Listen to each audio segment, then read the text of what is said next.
Hello. तो आज ना हम लोग वर्क पावर एनर्जी का सबसे इम्पॉर्टेंट टॉपिक जिसको चेन प्रॉब्लम से लोग जानते हैं, जिसमें जेई और नीट में बहुत फ्रीक्वेंटली क्वेश्चंस पूछा जाता है। और ये इम्पॉर्टेंट इसलिए है क्योंकि इसमें गलती होने के चांसेस ना बहुत ज़्यादा होते हैं। ठीक है, तो आइए हम लोग इस टॉपिक को डिस्कस करते हैं। ठीक है, और इस टॉपिक में जो की कंसेप्ट यूज़ होने वाले हैं पहले उसको डिस्कस कर लेते हैं। जैसे कि एक अगर कोई भी बॉडी है मास m, ठीक है, इसका अगर हम पोटेंशियल एनर्जी पूछें कि what is the potential energy, तो सबसे पहले किसी भी बॉडी का ग्रेविटेशनल पोटेंशियल एनर्जी लिखने के लिए हम एक रेफरेंस लाइन लेते हैं। कोई जरूरी नहीं है कि हम ग्राउंड को ही हमेशा रेफरेंस लाइन ले, हम रेफरेंस लाइन कहीं भी ले सकते हैं, जहां मन करे जहां दिल करे वहां आप रेफरेंस लाइन लो। ठीक है, तो हाइट हमेशा रेफरेंस लाइन से लिया जाता है h। तो इस बॉडी का एक पोटेंशियल एनर्जी होगा mgh। ठीक है, अब आगे अगर हम बात करें कि ठीक है ये एक पॉइंट ऑब्जेक्ट है, हाइट लिए, इसका पोटेंशियल एनर्जी mgh हो गया, लेकिन अगर हम एक बॉडी का बात करें जिसका कुछ डायमेंशंस वगैरह हो, ये एक पॉइंट ऑब्जेक्ट है, लेकिन अगर हम एक डायमेंशन वाले बॉडी का बात करें, जैसे कि ये बॉडी है, रेफरेंस लाइन यही है। अब अगर हम इसका पोटेंशियल एनर्जी लिखे तो हाइट कहाँ से ले, यहाँ से इस पॉइंट का ले कि यहाँ से ऊपर का ले, तो इसका पोटेंशियल एनर्जी लिखने के लिए एक पॉइंट होता है जिसको हम लोग बोलते हैं सेंटर ऑफ मास। तो हमेशा जो हाइट लेते हैं, यानी अगर हम पोटेंशियल एनर्जी बढ़िया से लिखें तो mgh, और हाइट उसका हमेशा किसका लेते हैं, सेंटर ऑफ मास का। तो इस टॉपिक में जो की कंसेप्ट यूज होने वाला है वो ये है कि किसी भी बॉडी का पोटेंशियल एनर्जी लिखने के लिए हमको सेंटर ऑफ मास का हाइट लेना है फ्रॉम रेफरेंस लाइन। एक ये चीज हो गया, प्लस हमें यहां एक कंसेप्ट यूज करना है मैकेनिकल एनर्जी कंजर्वेशन। और यहां तक हम लोग ये सीख चुके हैं कि मैकेनिकल एनर्जी कंजर्वेशन कब करते हैं, जब किसी बॉडी या किसी सिस्टम पे सिर्फ कंजर्वेटिव फोर्सेस वर्क कर रहा हो, तब हम लोग मैकेनिकल एनर्जी कंजर्वेशन लगाते हैं। तो एक ये कंसेप्ट और दूसरा ये, इन दोनों को कंबाइन करके हम आज का ये जो टॉपिक है चेन प्रॉब्लम, आज वो डिस्कस करते हैं। तो एक क्वेश्चन से स्टार्ट करते हैं हम लोग। इस क्वेश्चन को अगर पढ़िए तो इसमें लिखा हुआ है कि एक चेन है जो टेबल पे ऐसे रखा हुआ है। ठीक है, स्मूथ सरफेस है, म्यू का वैल्यू 0, कोई फ्रिक्शन वगैरह कुछ नहीं है। अब क्या किए कि इस चेन को हल्का सा, थोड़ा सा, एकदम माइन्यूट सा, थोड़ा सा इधर निकाल के छोड़ दिए, यानी हल्का सा स्मॉल मास है, इसको क्या करेगा, खींचेगा। अब बहुत लोग के दिमाग में होगा कि सर हल्का सा मास है तो ये स्लिप कैसे करेगा, प्रैक्टिकली सोचे तो नहीं स्लिप करेगा, है ना। लेकिन यहां ये देखो कि यहां फ्रिक्शन का वैल्यू है कितना, 0, यानी कि जब इसको इधर कोई खींचेगा तो इसको रोकने वाला फोर्स कोई है ही नहीं, इसका मतलब ये स्लिप करना स्टार्ट हो जाएगा। और हमको बताना है वेलोसिटी कब, जब पूरा सारा चेन का पूरा पार्ट स्लिप कर चुका है। यानी कि अगर हम एक कंडीशन बनाएं कि होगा क्या, तो उस समय आपका चेन जो होगा सारा स्लिप कर चुका होगा और वो चेन v वेलोसिटी से जाएगा। अब दूसरा दिक्कत ये होता है कि सर ये जो चेन नीचे स्लिप कर रहा है, इसका सब पॉइंट का वेलोसिटी सेम होगा कि अलग होगा, क्योंकि ये पहले स्लिप किया, ये बाद में स्लिप किया, ऐसा कुछ नहीं है। अगर इस चेन को कनेक्टेड रहना होगा, आप खुद सोचो कि अगर ये दो पॉइंट A और B, दो पॉइंट का अगर वेलोसिटी हम अलग अलग ले तो ये चेन ही टूट जाएगा। फिर इसका मतलब ये हुआ कि सारे पॉइंट्स का वेलोसिटी जो होगा वो सेम होगा। ठीक है, यानी ये जो चेन है वो सेम वेलोसिटी से, सेम स्पीड से वो सब नीचे जा रहा होगा। ठीक है, अब आते हैं कि ठीक है सब सेम स्पीड से नीचे जा रहा है और सारा चेन स्लिप कर गया अकॉर्डिंग टू द क्वेश्चन। अब इसको सॉल्व कैसे करें, तो सबसे पहले अगर हमको मन कर रहा है कि यहाँ हम मैकेनिकल एनर्जी कंजर्वेशन लगाएं, ठीक है, तो ये देख लेते हैं कि इस पूरे क्वेश्चन में, इस पूरे इसमें कौन कौन से फोर्सेस वर्क कर रहे हैं या लग रहे हैं। तो सबसे पहले बोलेंगे कि एक देखो, एक नॉर्मल फोर्स और एक mg फोर्स इसमें लग रहा है, फ्रिक्शन है ही नहीं। अब अगर हम वर्क का बात करें तो यहाँ work done by normal, work अगर बात करें तो वर्क डन बाय नॉर्मल 0 है। क्यों 0 है, क्योंकि चेन पे नॉर्मल जो लगेगा परपेंडिकुलर, सर इधर और डिस्प्लेसमेंट इधर, ये डिस्प्लेसमेंट और नॉर्मल के परपेंडिकुलर है, यानी कि एंगल 90 डिग्री, और वर्क डन हमेशा अगर फोर्स और डिस्प्लेसमेंट के बीच एंगल अगर 90 डिग्री हो तो वर्क डन हमेशा 0 आता है। दूसरा mg, तो अगर देखेंगे तो mg नीचे खींच भी रहा है इसको, और ये डिस्प्लेसमेंट भी इसका कुछ पार्ट का चेन का नीचे है, इसका मतलब यहाँ mg वर्क करेगा। अब देखेंगे कि ये जो mg है ये तो कंजर्वेटिव फोर्स होता है, और जब भी कंजर्वेटिव फोर्सेस वर्क कर रहा हो हम मैकेनिकल एनर्जी कंजर्वेशन लगा सकते हैं, यानी हमको एक हरी झंडी मिल गई कि भाई आप मैकेनिकल एनर्जी कंजर्वेशन लगा लो। अब यहाँ पर मैकेनिकल एनर्जी का मतलब दो एनर्जी आता है, एक पोटेंशियल एनर्जी और दूसरा काइनेटिक एनर्जी। अब यहाँ पर mg वर्क कर रहा है, इसका मतलब हम यहाँ ग्रेविटेशनल पोटेंशियल एनर्जी का बात करेंगे, और दूसरा हम किसका बात करेंगे, काइनेटिक एनर्जी का। और कंजर्व है इसका मतलब इनिशियली, अगर हम इसको बात करें ये इनिशियल, और अगर इसको बात करें ये फाइनल, दोनों जगह एनर्जी जो होगा मैकेनिकल एनर्जी वो सेम होगा। अब ग्रेविटेशनल पोटेंशियल एनर्जी लिखने के लिए हमको एक रेफरेंस पॉइंट लेना होगा, रेफरेंस लाइन, और बोले थे कि भाई कहीं भी ले सकते हैं। तो एक काम करते हैं, हम रेफरेंस लाइन यहीं पे ले लेते हैं, इसी पर, ठीक है। तो जब हम इस पे रेफरेंस लाइन लेंगे तो इनिशियली अगर बात करें, इनिशियली जो ग्रेविटेशनल पोटेंशियल एनर्जी होगा वो हमारा 0 होगा। क्यों 0 होगा? क्योंकि पूरा जो बॉडी है ये रेफरेंस लाइन पे ही है, ना ऊपर है ना नीचे है, ठीक है। और अगर हम काइनेटिक एनर्जी का बात करें तो वो भी 0 होगा। क्यों? क्योंकि यहाँ जो चेन है जस्ट स्लिप किया, यानी सब पॉइंट का स्पीड 0 होगा। फाइनली अगर हम इस चीज को देखें और रेफरेंस लाइन चेंज नहीं करना, अगर किसी क्वेश्चन को हम बना रहे हैं तो रेफरेंस लाइन वही रहेगा जो हम पहले यूज किए हुए हैं। तो अगर हम रेफरेंस लाइन ये लें, ठीक है, ये वाला चीज है, तो अब अगर हम देखें कि ग्रेविटेशनल पोटेंशियल एनर्जी का अगर बात करें तो सबसे पहला चीज, ये बॉडी रेफरेंस लाइन के नीचे आ चुका है, और नीचे आ चुका है इसका मतलब इसका पोटेंशियल एनर्जी नेगेटिव होगा। और इस रेफरेंस लाइन से इस बॉडी का देखेंगे सेंटर ऑफ मास, तो सेंटर ऑफ मास इसका एकदम बीचों बीच होगा, ठीक है। यानी यहां से डिस्टेंस कितना, L/2 पे, ठीक है। और इसका मास m है, यानी कि इसका लिखेंगे -mg L/2। और अगर हम काइनेटिक एनर्जी का बात करें तो सारे का स्पीड v है, यानी कि हम इसको सिंपली लिख सकते हैं 12 mv²।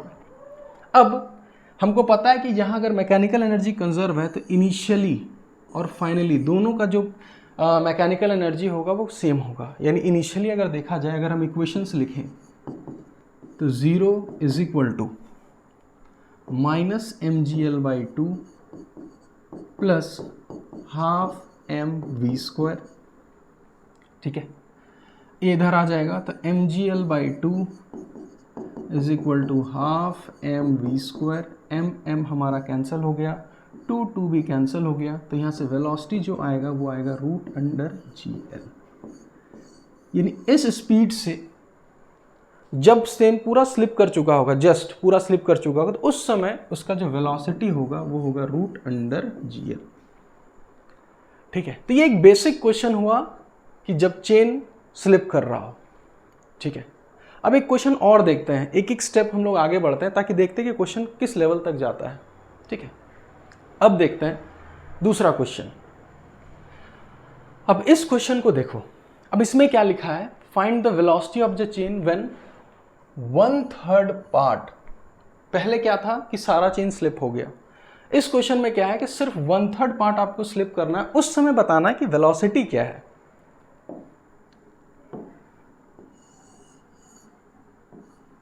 उस समय का हाल एक बार देख लेते हैं, क्या हाल होगा उस समय का।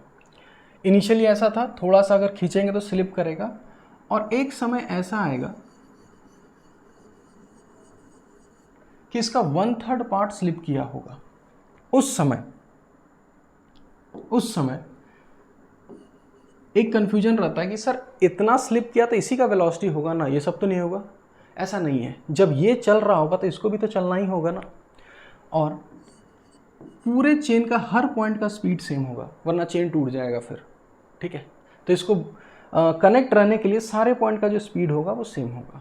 अब फिर से आते हैं सेम चीज़, यहाँ नॉर्मल और mg दो वर्क कर रहा है, फिर से नॉर्मल का वर्क डन कितना होगा 0, तो सिर्फ और सिर्फ वर्क करेगा mg। mg है कंजर्वेटिव फोर्स, हमको मैकेनिकल एनर्जी लगाने का हरा झंडी मिल जाएगा, तो हम आराम से लिखना स्टार्ट करते हैं। फिर बात करते हैं कि हम एक रेफरेंस लाइन लेंगे, तो ये रहा हमारा रेफरेंस लाइन। फिर अगर इनिशियली हम बात करें, अब क्या हुआ कि इस क्वेश्चन में हम आपको दिखाएं कि ऐसे लिख के इनिशियली फाइनली, अब एग्जाम में ऐसे करके लिखोगे तो हमारा टाइम काफ़ी वेस्ट होगा।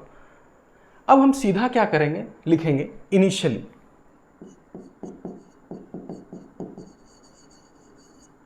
Gravitational potential energy 0, kinetic energy 0। ये हम छोटा छोटा लिख देते हैं ताकि आपको समझ में आए कि हम क्या लिख रहे हैं। वैसे एग्जाम में आपको समझ में आएगा कि हम लिख क्या रहे हैं। दोनों 0 है क्योंकि इनिशियली थोड़ा सा स्लिप करवाए हैं, इज इक्वल टू फाइनली अगर बात करें, अब देखो होगा क्या, रेफरेंस लाइन तो यही है। अब कुछ पार्ट इसके रेफरेंस लाइन में ही है और कुछ पार्ट नीचे गिर चुका है, तो हम क्या करेंगे, इस चेन का ये वाला जो पार्ट है, ये वाला, इसका जो होगा, इसका ग्रेविटेशनल पोटेंशियल एनर्जी 0 होगा। क्यों 0 होगा, क्योंकि इतना पार्ट तो रेफरेंस लाइन में ही है और जो इतना पार्ट है वो रेफरेंस लाइन के नीचे आ चुका है। तो अगर वो नीचे आ चुका है तो हम बोलेंगे कि इसका जो रेफरेंस लाइन हमको लिखना है, इसका हम क्या करेंगे, इसका जो लेंथ होगा, सबसे पहला चीज़ टोटल लेंथ वो L/3 है, क्योंकि 1/3 का हो गया L/3। अब इसका जो सेंटर ऑफ मास है, ये रहा सेंटर ऑफ मास, इसका जो सेंटर ऑफ मास होगा COM, इसका जो सेंटर ऑफ मास होगा वो उसके हाफ यानी L/6 नीचे होगा, और इसका जो मास होगा, ये वाले का मास वो m/3 होगा, 1/3 होगा तो m/3 होगा। ये पहले लिख लिए सारा कुछ। अब इक्वेशंस लिखते हैं। इसका तो ग्रेविटेशनल पोटेंशियल है 0। अब इसका सबसे पहले नीचे है तो सबसे पहले लिखेंगे माइनस, ठीक है, माइनस mgh। इसका मास है कितना, m/3 g इंटू इसका सेंटर ऑफ मास नीचे कितना है, L/6। ये चीज़ लिखना आना चाहिए बस, प्लस ये हो गया ग्रेविटेशनल पोटेंशियल एनर्जी। दूसरा क्या है कि हम लोग को अब काइनेटिक एनर्जी लिखना है। तो काइनेटिक एनर्जी बहुत आसान है, सारा ही स्पीड से नीचे जा रहा है, तो काइनेटिक एनर्जी लिखेंगे ½ mv²। बस इसको सॉल्व करेंगे और हमारा आंसर आ जाएगा, ठीक है। तो हो जाएगा, इसको इस साइड ले आता है, तो mgl/18 is equal to ½ mv²। ये m और m कैंसिल हो गया, 2 से 9 टाइम्स कैंसिल हो गया, तो वेलोसिटी आ जाएगा √अंडर gl/9, जिसको हम लोग √अंडर gl/3 भी लिख सकते हैं, सॉरी।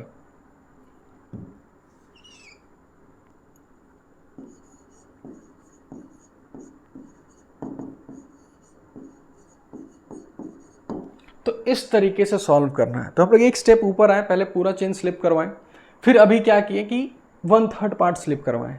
एक स्टेप और आगे बढ़ते हैं कि इसमें और किस टाइप से क्वेश्चंस को और इसमें हम लोग को इन्हेंस कर सकते हैं अपना, ठीक है। तो एक क्वेश्चन और देखते हैं। हाँ, तो अब क्या है, इस क्वेश्चन में ये बोला है कि initially 1/3 of the chain is lying below the table, यानी कि 1/3 बोले तो L/3 पहले से ही नीचे था, यहाँ से पकड़ के रखे 1/3 छोड़ दिए, तब ये स्लिप करना स्टार्ट होगा। आपको बताना find the velocity of the chain when 2/3 of the chain just slips of. 2/3 का मतलब उस समय आपके पास सिचुएशन क्या होगा वो ड्रॉ करते हैं पहले।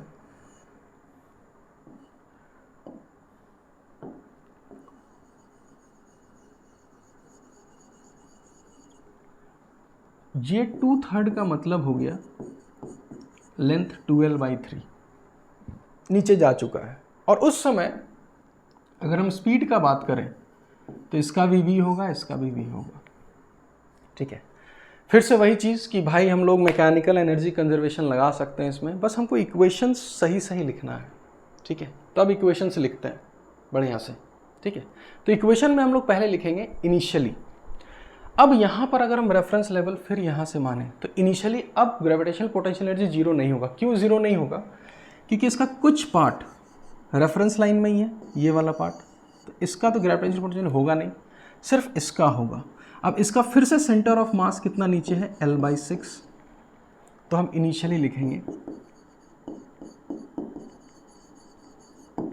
ग्रेविटेशनल पोटेंशियल एनर्जी हो जाएगा -m/3, क्योंकि 1/3 g इंटू L/6।